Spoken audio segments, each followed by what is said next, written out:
নমস্কার। দেখতে দেখতে ব্রিকেট কিন্তু এসে গেল। আগামী 20শে এপ্রিল শ্রমিক, কৃষক, ক্ষেতমজুর এবং বস্তিবাসীদের ডাকে ব্রিকেডের আহ্বান করেছি আমরা। এই প্রথম আমাদের রাজ্যে শ্রমজীবী সংগঠনগুলোর ডাকে ব্রিকেড অনুষ্ঠিত হতে চলেছে। এই ব্রিকেডে কিন্তু আপনাকে আসতেই হবে। আপনাকে আমরা আমন্ত্রণ জানাচ্ছি। দেশের শ্রমজীবী অংশের মানুষ তাদের অধিকার যাতে তারা ফিরে না পায়, তার জন্য দেশের সরকার নানাবিধ আইন তৈরি করে তাদের অধিকার কাড়ার চেষ্টা করছে। কলে কারখানায় যারা কাজ করছে তাদের অধিকার কেড়ে নেওয়া হচ্ছে। ওরা যাতে আর আন্দোলন করতে না পারে, ওরা যাতে তাদের মজুরি আন্দোলন আর করতে না পারে, তার জন্যে কড়া আইন তৈরি করা হচ্ছে। সেই আইন লাগু হয়েছে। আমরা সেই শ্রমকোটের বিরোধিতা করছি। আমাদের দেশের কৃষক আত্মহত্যার পথে। এদের আত্মহত্যার লাইন কোনোভাবেই কমানো যাচ্ছে না। যত দিন যাচ্ছে তত কৃষকের আত্মহত্যা বেড়ে যাচ্ছে। কৃষকের ঘরের ছেলে মেয়ে লেখাপড়া বাদ দিয়ে অর্ধশিক্ষিত অবস্থায় তারা ভিন রাজ্যে চলে যাচ্ছে, পরিযায়ী শ্রমিকের খাতায় নাম লেখাচ্ছে। কৃষক তার ফসলের দাম পায় না, কৃষক তার ঋণ থেকে মুক্তি পায় না। এই অবস্থায় দাঁড়িয়ে কৃষক তার জমিতে ফসল ফলানোর যে আগ্রহ ছিল, সেই আগ্রহ আস্তে আস্তে কমছে। খেটে খাওয়া গরিব মানুষ গ্রাম বাংলায় বসবাস করে, দিন আনে দিন খায়, গতরেই একমাত্র তাদের সম্বল। কাজের কোনো নিশ্চয়তা নেই। আজ কাজ আছে, কালকে কাজ নেই। আজকের 300 টাকা মজুরি আছে, কালকে 200 টাকা মজুরি। কাজের কোনো নিশ্চয়তা নেই এই গরিব মানুষের। কিন্তু এদের জন্য কোনো আইন নেই। অনেক লড়াই সংগ্রামের মধ্য দিয়ে আমাদের দেশে একটা আইন হয়েছে। সেই আইনে 100 দিনের কাজ চালু হয়েছে গোটা দেশ জুড়ে। গোটা দেশের গরিব মানুষ সেই আইনের বলেই কাজ পাচ্ছে। কিন্তু দেশের সরকার এই গরিব মানুষ যাতে কাজ কম পায়, তার জন্য সেই প্রকল্পেও বরাদ্দের টাকা কমাচ্ছে। আর পশ্চিমবঙ্গের খেটে খাওয়া মানুষ যাতে আর কাজ না পায়, তার জন্যে অনির্দিষ্টকালের জন্যে আমাদের রাজ্যে কাজ বন্ধ।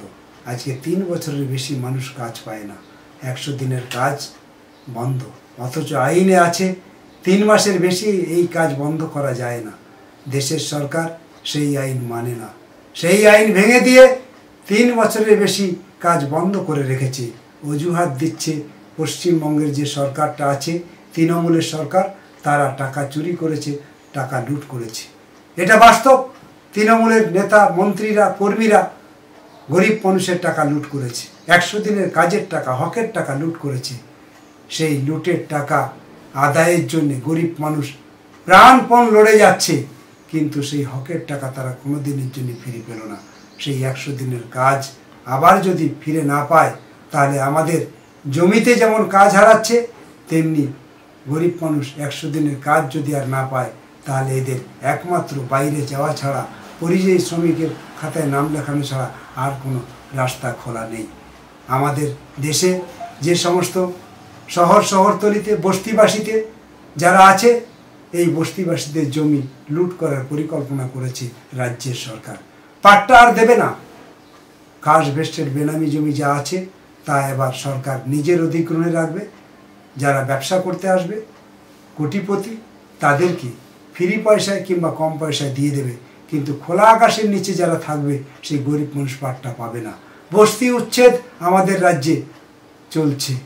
বস্তি উচ্ছেদ বন্ধ করার জন্য আমরা কিন্তু ব্রিকেড ডেকেছি। আমরা ব্রিকেড ডেকেছি আমার আপনার ঘরের ছেলেমেয়েরা তার মেধা যাতে ভুলণ্ঠিত না হয়, মেধা যাতে সম্মান পায়। আর আমার আপনার ঘরের ছেলেমেয়েরা বছর বছর যাতে স্বচ্ছতার সঙ্গে রিক্রুটমেন্টে পরীক্ষায় অংশগ্রহণ করতে পারে, চাকরির পরীক্ষায় অংশগ্রহণ করতে পারে, তার ব্যবস্থা চালু রাখার জন্যে আমরা কিন্তু ব্রিকেডে তাদেরকেও আহ্বান করছি। আমরা কিন্তু ব্রিকেডে আহ্বান করছি আপনাদেরকেও, আমাদের রাজ্যের মা বোনেদেরকে। আপনারা পিছনে থাকবেন না, আপনারাও এগিয়ে আসুন।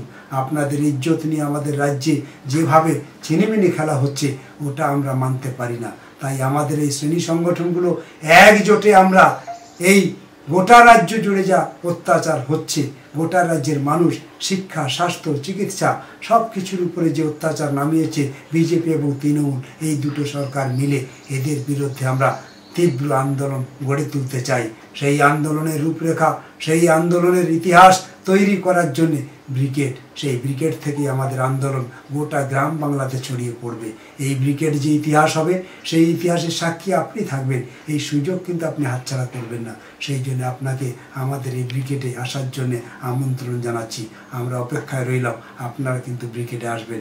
ব্রিগেডেই আপনাদের সঙ্গে দেখা হবে। ধন্যবাদ, নমস্কার।